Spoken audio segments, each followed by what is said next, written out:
So ఈ option వీడియోలో ఇంక మిగిలింది RCB and LSG. RCB start చేసే ముందు లైక్ మనం యాండీ ఫ్లవర్ గురించి మాట్లాడాలి. యాండీ ఫ్లవర్ అన్ని టోర్నమెంట్లు గెలిచాడు. మొత్తం గ్లోబల్లో T20 లీగ్స్ అన్నీ గెలిచాడు. ఇంటర్నేషనల్లో కూడా మోస్ట్ సక్సెస్ఫుల్ కోచ్. సో T20లో కూడా ఒక డేటా అనే ఫ్యాక్టర్ని బాగా వాడుకుంది యాండీ ఫ్లవర్. నువ్వు యాండీ ఫ్లవర్ టీమ్స్ అన్నీ చూసినా చాలా స్ట్రాంగ్ ఉంటాయి. సో ఎందుకు స్ట్రాంగ్ ఉంటే వాళ్ళ ప్లానింగ్ కూడా అంత స్ట్రాంగ్గా ఉంటుంది కాబట్టి మొత్తం అన్ని బేస్లు కవర్ అయ్యేలా చూసుకుంటాడు. కాంప్లికేట్ చేయడు, సింపుల్. నాట్ నెసెసరీలీ నాకు ఆ ప్లేయరే కావాలని ఉండదు, నీకు ఆ సిమిలర్ స్కిల్ సెట్ ఉన్న ప్లేయర్స్ అందరినీ పెట్టుకుంటాడు. దొరుకుతాడా లేదా అనేది కూడా ముందే డిసైడ్ అయిపోతారు. సో అదే క్లారిటీతో మళ్ళీ ఈ ఆప్షన్ కూడా వచ్చారు. So starting from Venkatesh Iyer by అందరూ అనుకున్నారు వెంకటేష్ అయ్యర్కి. నేను వెంకటేష్ అయ్యర్కి వెళ్తారని ఎక్స్పెక్ట్ చేశా. వెంకటేష్ అయ్యర్ మోస్ట్లీ వస్తాడేమో అని ఎక్స్పెక్ట్ చేశా.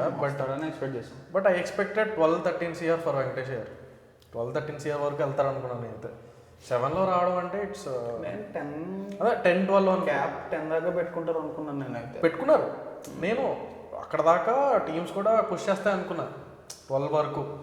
బట్ లక్కీలీ అది 4కే వచ్చేయాలి. కేకేఆర్ పుష్ చేసి బట్ లక్కీలీ 7కి వచ్చాడు. కేకేఆర్ అయితే ఇంట్రెస్టెడ్ ఉన్నాడు కూడా కనపడలే. సో వెంకటేష్ అయ్యర్ అనేది చాలా మంచి బై. సో ఇక్కడ మనకి ఆర్సీబీకి ఇండియన్ ఎక్స్పీరియన్స్డ్ బ్యాటర్ అనేది సార్ట్ అయిపోయింది. ఎవరికి ఇంజరీ అయినా he will slot in. Mostly will start against in place of Padikkal because 2 hours వేయగలడు కాబట్టి. ఈ మధ్య డొమెస్టిక్లో బౌలింగ్ చేస్తున్నాడు, వికెట్లో అప్పుడప్పుడు తీస్తున్నాడు.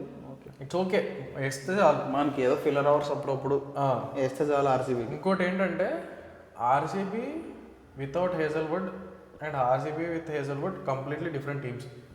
సో హేజల్వుడ్ బ్యాకప్ అనేది చాలా ఇంపార్టెంట్.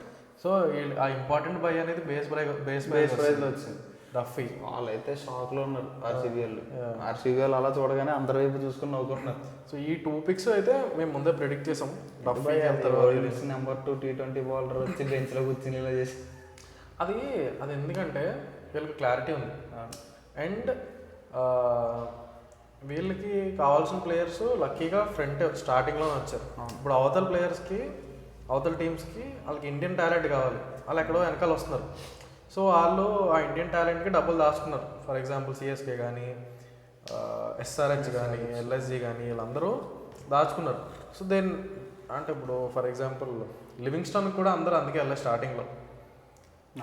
సో ఇప్పుడు లివింగ్స్టన్ కోసం అప్పుడే ఏ ఎస్ఆర్హెచ్ వెళ్ళిపోయింది అనుకో, తక్కువగా వచ్చేవాడేమో. లివింగ్స్టన్ ఫస్ట్ ట్రై చేస్తే తక్కువగా వచ్చాడు. మనం అయితే మళ్ళీ 8 crores వెళ్తాడు అనుకున్నాను, బట్ 13 crores అంటే డబుల్ మిగిలే కాబట్టి. బట్ అది డఫీ పిక్ అనేది చాలా యూస్ఫుల్ పిక్. దానివల్ల ఇంకా కింద నెక్స్ట్ కొంచెం బెటర్ పిక్ ఏంటంటే మంగేష్ యాదవ్. దయాల్ ఉంటాడో కూడా ఎవరు తెలియదు. మొన్నే రీసెంట్గా న్యూస్ వచ్చింది, బెయిల్ రిజెక్ట్ అయింది సంథింగ్. అది అఫీషియల్ అయ్యే వరకు లైక్ దాని గురించి మాట్లాడుకోవడమే బెటర్. బట్ ఉండకపోయినా ఇప్పుడు Mangesh Yadav left arm plus batting, crazy bat swing అయితే అదిరిపోయింది. సో మంగేష్ యాదవ్ ఆడితే 9లో ఆడతాడు. సో అదొకటి. ఇంకేం పిక్స్ చేశారు? విక్కీ ఓట్స్ వాళ్ళు నెక్స్ట్ నుంచి ఇంకా డఫీ అండ్ అయ్యర్ వచ్చేసిన తర్వాత జార్డన్ కాక్స్. మేము ఇంకోటి ఏమనుకున్నాం అంటే సాల్ట్కి కీపర్ బ్యాకప్ కావాలి అండ్ మిడిల్ ఆర్డర్లో ఆడాలి. సో ఈ టైప్ ప్లేయర్ టామ్ బ్యాంటన్ అనుకున్నాం. So Tom Banton can keep. మేమైతే Tom Banton or Jordan Cox.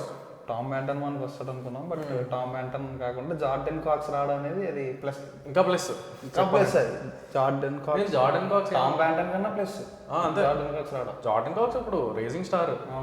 England సెటప్లో ఉన్న టామ్ బ్యాంటన్ కూడా ఇంగ్లాండ్ సెటప్లో ఆడుతున్నాడులే. నేను ఏమనుకున్నా అంటే ఢిల్లీకి ఉంటుందేమో, దుబాయ్ క్యాపిటల్స్లో జార్డన్ కాక్స్ ఆడుతున్నాడు. So chances are there. And తక్కువకి రాడేమో అనుకున్నా, బట్ లక్కీలీ ఢిల్లీ కొనలేదు. 75.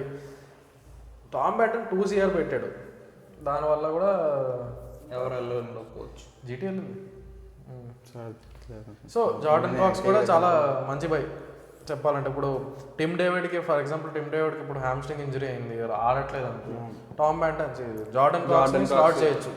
పర్ఫెక్ట్లీ ఆర్డర్ బాగా ఆడతాడు, చాలా అగ్రెసివ్ కూడా ఆడతాడు. మొన్న ఒక మ్యాచ్లో చాలా ఆడాడు, యాంకర్ రోల్ ఆడాడు. లాస్ట్ దాకా తీసుకొచ్చి లాస్ట్లో సౌదీ బౌలింగ్లో ఒక 4 4s 5 4s కొట్టాడు. అశ్విన్ అన్న ఆల్రెడీ చాలా డేవిడ్ అండ్ షెపర్డ్కే స్టీల్ అది ఇది అన్నాడు. 75 lakhs. జార్డన్ కాక్స్ వచ్చాడు అనేది ఇంకా అడిషనల్ బోనస్ అది. And under nineteen players like Satvik Deswal, Vihaan Malhotra, Vicky ఆక్స్వాల్ ఇప్పుడు కాదు, ముందు అండర్-19 ప్లేయర్, బట్ వాళ్ళు కూడా ప్రాపర్ ఆల్రౌండర్స్. ఇప్పుడు మీరు అండర్-19 క్రికెట్ ఫాలో అయితే వాళ్ళు విహాన్ మల్హోత్రా కానీ, కనిష్క్ చౌహాన్, సాత్విక్ దేశ్వాల్ అండర్-19 ప్లేయర్ కాదు. వాళ్ళు యాక్చువల్లీ ఈ ముగ్గురు వచ్చిన తర్వాత ఇంకా అయ్యర్, కాక్స్, డఫీ వచ్చిన తర్వాత ఇంకా సెట్ అయిపోయింది. ఇంకా మంగేష్ యాదవ్ ఇంకా మిగతాదంతా ఇంకా డొమెస్టిక్ ప్లేయర్స్ మీద పడిపోయారు. మిగతా ఎవరు అవసరం లేదని చెప్పి సో ప్రాపర్ టీమ్ సెట్ అయింది. అంటే లాస్ట్ ఇయర్ కంటే కొంచెం స్ట్రాంగ్ ఉంది. మంగేష్ యాదవ్ 5.5 crores. మంగేష్ యాదవ్ 5.2. మంగేష్ యాదవ్ 5.2. ఎస్ఆర్హెచ్ వచ్చింది కదా బిడ్కి. ఎస్ఆర్హెచ్ వచ్చింది. అవును, ఎస్ఆర్హెచ్ అసలు ఇంకా వెళ్ళాల్సింది. ఎస్ఆర్హెచ్ వెళ్ళాల్సింది. సో అంతా లాస్ట్ ఇయర్ కంటే కొంచెం బెటర్ టీం అయింది.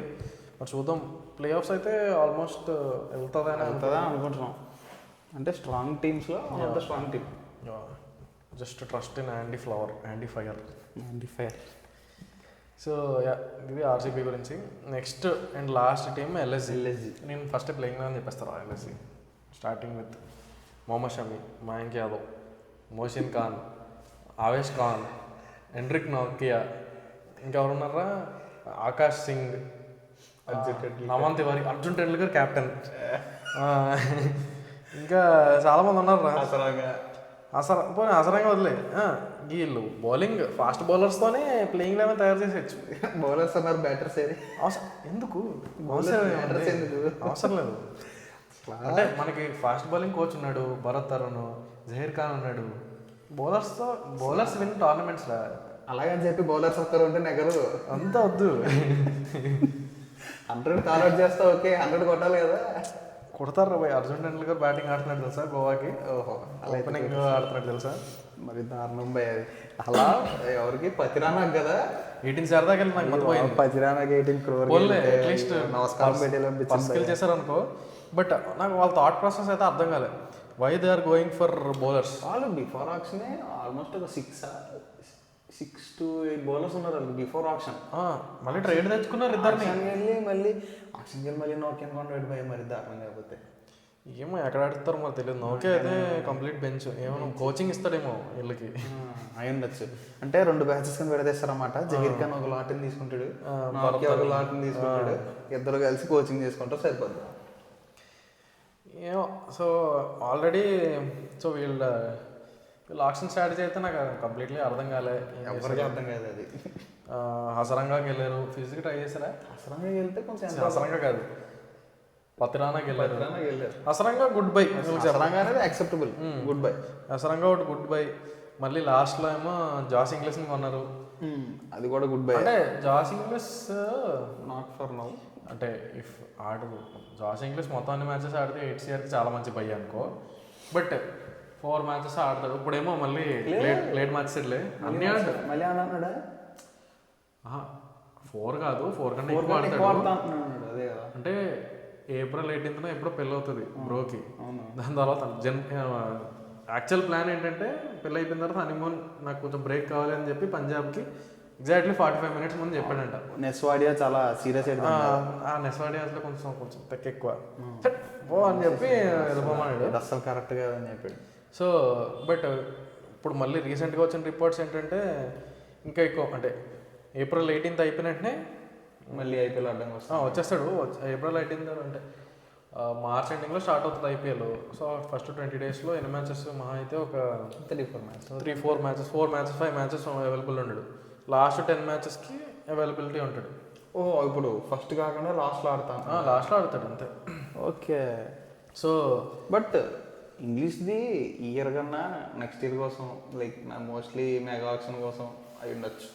నెక్స్ట్ ఇయర్ అన్నా ఇప్పుడు అంతేలే. ఇప్పుడు నాకు తెలిసి ఏం చేస్తారు అంటే నెక్స్ట్ ఆప్షన్కి వాళ్ళ ప్లానింగ్ ఏమి ఉండొచ్చు అంటే మార్క్ రమన్ సైడ్ వేసి నెక్స్ట్ మెగా ఆప్షన్కి like Mitch Marsh, Inglis, Rishabh Pant ఇది టాప్ 3 అలా చూసుకుంటారని. I don't think so. Markram కూడా సైడ్ అయ్యకుండా మొత్తం నలుగురిని ఇలా నడిపించేస్తారు. అలా అయితే ఆల్రౌండర్స్ ఇంకా ఏమో నాకైతే దిగ్వేష్ అంటే ఒకవేళ ఇంగ్లీష్ ఆడకపోతే ఎవరు ఆడతారు? అసరంగా ఆడతారు. సరే ప్లేయింగ్ లెవెన్ వద్దు. మిచల్ మార్ష్, మార్క్రమ్ ఓపెనింగ్ ఎలాగో fix. Pooran 3, Pant 4, Badoni 5, Samad 6, Shahbaz Ahmed or Maran Siddharth 7, Hasaranga 8, Shami, Digvesh, Avesh, Mayank Yadav. చాలా మంది ఉన్నారులే, అది పక్కన పెట్టాయి. సో ఇప్పుడు ఏంటి, ఇప్పుడు for example already mystery spinner Digvesh రాతి ఉన్నాడు, లెఫ్ట్ ఆర్మ్ స్పిన్నర్ షాబాజ్ ఉన్నాడు, ఆఫ్ స్పిన్నర్ మార్క్రమ్ ఉన్నాడు. ఇప్పుడు హసరంగాని అవసరం లేదు కదా. ఇప్పుడు హసరంగాని లేపేసి సమద్ కూడా లేపేసి జాస్ ఇంగ్లీష్ని మధ్యలో యాడ్ చేస్తే, జాస్ ఇంగ్లీష్ని యాడ్ చేసి ఇక్కడ కింద పేసర్ని పెట్టుకుంటారు ఎవరో ఒకరిని. మరి స్పిన్ రాతి, Shahbaz, Markram. But Shahbaz and Markram అంత కన్విన్సింగ్ కాదు. అంటే ఇప్పుడు ఆ లక్నో దాంట్లో ఆ స్లో ట్రాక్లో ఎవడన్నా వేసేస్తాడు, కొంచెం క్వాలిటీ ఉంటే వికెట్లు పడతాయి కదా. దిగ్వేష్కి పడుతున్నాయి కదా ఎలాగో. ఒకవేళ దిగ్వేష్కి పడకపోతే ఇంకా అప్పుడు మళ్ళీ హసరంగా తెచ్చుకోవాలి. ఇంకా అప్పుడు ఇంగ్లీష్ని పక్కన పెట్టారు. ప్రజెంట్ ఫామ్లో లేడు కదా, లేడు మరి ఏమో. దిగ్వేష్ని పక్కన పెట్టేస్తే నువ్వు ఇంగ్లీష్ని ఇంక్లూడ్ చేయలేదు. అవును, హసరంగా దిగ్వేష్ని పక్కన పెట్టేసి హసరంగా తెచ్చుకుంటారు, అప్పుడు ఇంగ్లీష్ని తీసేస్తారు. ఇంగ్లీష్ ఆడాలంటే ప్లాన్ ఇది. ఇంగ్లీష్ ఆడాలంటే అసలు లేదు. అసలు నార్కియాని ఎక్కడ ఆడిస్తారు నాకు అసలు నాకు అర్థం కావట్లేదు. అలా అంటే ఇంకా హసరంగాన్ని కూర్చోబెట్టి నార్కియాని ఆడించాలి. మిగతా పేస్ బౌలర్స్ అందరూ బెంచ్ని తుడుచుకుంటూ వాటర్ బాటిల్ పట్టుకొచ్చి ప్లేయర్లు ఇస్తూ. బ్రెడ్స్కి అనేది కొంచెం ఇంట్రెస్టింగ్ ప్లేయర్. ఆస్ట్రేలియా ఉన్నాడు కదా, ఆస్ట్రేలియా ఉన్నాడులే. సో అంటే very disappointing, not convincing option. I don't think so వీళ్ళు ప్లేఆఫ్స్కి వెళ్ళరు. నాకైతే హసరంగా పిక్ తప్ప హసరంగా అంతే, ఏది కూడా అంత ఎక్కలేదు. Jos English okay, but not for this year. Okay, but వాళ్ళకున్న ఇష్యూ అది కాదు కదా. ఇష్యూ జాస్ ఇంగ్లీష్ తెచ్చుకున్న ప్లేస్ కాదు. ఏం చేస్తారు అసలు వీళ్ళని ఎవరిని కొనాలనుకున్నాం? వీళ్ళకి ఇంకో ప్రాబ్లం ఏంటంటే ఇప్పుడు బదోని, సమద్ వీళ్ళు బాగానే ఆడతారు, కాకపోతే అంత తోపులు కాదు, తీసేయలేరు. నీకు పేపర్ మీద చూసిన తర్వాత నీకు బదోని అండ్ సమద్ని చూస్తే ఏం భయం లేదు, ఎవడో భయపడ్డు. కాకపోతే వాళ్ళు మధ్య మధ్యలో బాగానే పర్ఫామ్ చేస్తారు. ఇప్పుడు నీకు వాళ్ళిద్దరు ఫిల్లర్స్ లాగా మధ్యలో ఉంటే పర్లేదు, వాళ్ళిద్దరిది ఫినిషింగ్. బదోని బాగానే చేస్తాడు ఎప్పుడు, ఓకే, తన నేమ్ కన్నా బాగానే ఎక్కువ పర్ఫామ్ చేస్తాడు. బట్ అదే ప్రాబ్లం, అదే వాళ్ళని తీయలేరు అలా అని చెప్పి ఉన్న సాటిస్ఫాక్షన్ ఉండదు. ఈవెన్ షాబాజ్ అహ్మద్ కూడా అంతే. మరణ్ సిద్ధార్థ్ ట్రై చేస్తా అంటున్నారు మరి, బట్ వాళ్ళు గేమ్ టైం ఇస్తే కానీ మనకి తెలియదు. బట్ ఏమవుతుందో ఆప్షన్లోనే, ఆప్షన్ కాదు గేమ్ ఐపీఎల్ స్టార్ట్ అవగానే తెలుస్తుంది. బట్ నేనైతే బాటమ్ 2, బాటమ్ 3 అంతే. లాస్ట్ ఇయర్ అంటే ఇప్పుడు పూరన్ మార్కర్కి క్రేజీ సీజన్ అయింది. వాళ్ళ ముగ్గురికి క్రేజీ సీజన్ అయినా సరే 7th 8th వచ్చారు. అవును, వాళ్ళకు ఉన్న ఇష్యూస్ అలాంటి ఇష్యూని ఏమైనా అడ్రస్ చేశారంటే అంటే వాళ్ళు లాస్ట్ ఇయర్ ఇష్యూ ఏంటి, ఫాస్ట్ బౌలర్స్ అందరూ ఇంజర్డ్. ఇప్పుడు ఏం చేశారు, మొత్తం అందరూ ఫాస్ట్ బౌలర్ని కొనేసారు. అంటే ఇప్పుడు ఇంకా లాట్స్లో పెట్టేసుకుంటారు అనమాట. సెట్ 1, సెట్ 2, సెట్ 3 ఏదైతే క్వశ్చన్ పేపర్ లాగా. ఓ సెట్ పోతే ఇంకో సెట్ వస్తుంది. Batsmen win top matches, bowlers wins tournaments. So bowling 11th నేను చెప్పిన ఫస్ట్ 11th వెళ్ళిపోయారంటే టోర్నమెంట్ గెలిచేస్తారు. బ్యాటింగ్ ఎవరు ఆడతారు, గోయింగ్ తాత ఆడతారా? ఎక్కువ మాట్లాడు. ఓకే, సో ఇంకా దీనికంటే ఎక్కువ మాట్లాడితే కొంచెం మళ్ళీ మేము బౌలర్లు అయిపోతాం. So let's begin with this combined team of LSG and RCB. First నేనే, కోహ్లీయే కదా? కోహ్లీ డౌటా? అంతేలే. సో విరాట్ కోహ్లీని తీసుకున్నావా? ఓకే. Hazlewood, danger David. నాకు భువనేశ్వర్ కుమార్ అండ్ రొమారియో చెప్పండి. మామూలుగా ఉంటుంది. సెకండ్ విక్ Rajat Patidar, Krunal Pandya. Okay. Phil Salt, Suyash Sharma. Nicholas Pooran, Digvesh Singh Rathi. ఏం చేస్తావు? నోట్బుక్ తీస్తావా? బుక్ రా మామూలుగా నోట్బుక్లు సరిపోయామో కింద రాసేస్తాను అలా రాసే నోబల్ వేసాడు. ఏం పని చెప్పు. ఆడు చెప్పు కదా, మరి ఆడికి చెప్తే కౌంటర్ చెప్పాలి కదా. Jitesh Sharma, oh okay. Mitchell Marsh. మామూలుగా ఉండదు. Venkatesh Iyer as opener and Yash Dayal. ఒకవేళ ఎస్ దయాల్ రాకపోతే మంగేష్ యాదవ్. అలా ఎవరు? ఎస్ దయాల్. నాకు మహమ్మద్ షమీ. ఓకే. అండ్ మహమ్మద్ షమీని తీసుకుందాం. మనకి ఇప్పుడు జాస్ ఇంగ్లీష్ అన్నారు. Yes, Josh Inglis. అనవసరంగా చెప్పాను. Okay. Spidey, Rishabh Pant and Ayush Badoni. Okay. మా ఫినిషర్లు. Siddharth and Mayank Yadav. Okay. Manimaran, Siddharth, Mayank Yadav. Yeah. Okay. దీప్దత్ పడిక్కల్ ఓపెనర్. జేకబ్ డఫీ టీంలో ఉంటా. ఎందుకంటే Jacob Duffy, Hazlewood, Jacob Duffy ఇద్దరు కలిపి వేస్తారు. ఇద్దరు కలిపి ఓపెనింగ్ చేస్తావా? ఎలాగ అక్కడ పాసిబుల్ అవ్వదని ఇక్కడ ట్రై చేస్తావా? అంతే మరి. ఇంకా లాస్ట్ స్లాట్ అబ్దుల్ సమద్. మామూలుగా ఉండదు ఇంకా ఫినిషింగ్. ర్యాంపేజ్ ఆడిస్తాం. విరాట్ కోహ్లీ తప్ప ఇంకేమైనా ఉందారండి టీంలో? జితేష్ శర్మ. ఓకే. జితేష్ శర్మ, మహమ్మద్ షమీ, భువనేశ్వర్ కుమార్, మొహమ్మద్ షమీ 2025 జితేష్ శర్మ. అదప్పుడు ఎన్ని కాదు అసలు. మన టీం అంటే టీమే. సో ఇవి మా టీమ్స్. అంత గొప్ప టీం ఏం రాలేదు ఆనెస్ట్లీ. మరి అలాంటి అవతల టీం అలాంటిది. సో ఓకే, మీరు కూడా మీ టీం ప్రిపేర్ చేసి మీ టీం కోరుకుని, అంటే మేమంటే ఆల్టర్నేటివ్గా కోరుకున్నాం, మీరంటే శుభ్రంగా ఉన్న బెస్ట్ ప్లేయర్స్ అందరినీ కోరుకోవచ్చు. సో దీంతో మన 2026 ఆక్షన్ అంతా అయిపోయింది. మళ్ళీ ఐపీఎల్ వరకు ఓన్లీ ఇంటర్నేషనల్ కాంటెంట్.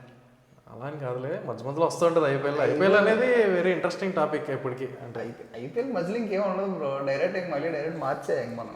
అంతే అంటాం. మార్చ్ అంటే మార్చ్ కాదు, ఫిబ్రవరి నుంచి స్టార్ట్ చేద్దాం. మళ్ళీ ఫిబ్రవరి నుంచి స్టార్ట్ చేద్దాం. ఈ మధ్యలో అలా ఒక్క నెల కొంచెం ఇంటర్నేషనల్. అవును, మరి వరల్డ్ కప్ ఉంది, T20 వరల్డ్ కప్ ఉంది కాబట్టి T20 వరల్డ్ కప్ గురించి మాట్లాడుకుందాం. దట్ ఈస్ ఎక్స్క్లూజివ్ ఇండియా గురించి మాట్లాడదాం. మనం అన్ని టీముల గురించి మాట్లాడదాం. అది మరి టూ మెనీ టీమ్స్ ఉంటాయి. ఇండియా, మహా అయితే Australia, England. So top teams చూసుకున్నాం. Yeah. So that's it. Thanks for watching. మళ్ళీ మాట్లాడుకుందాం.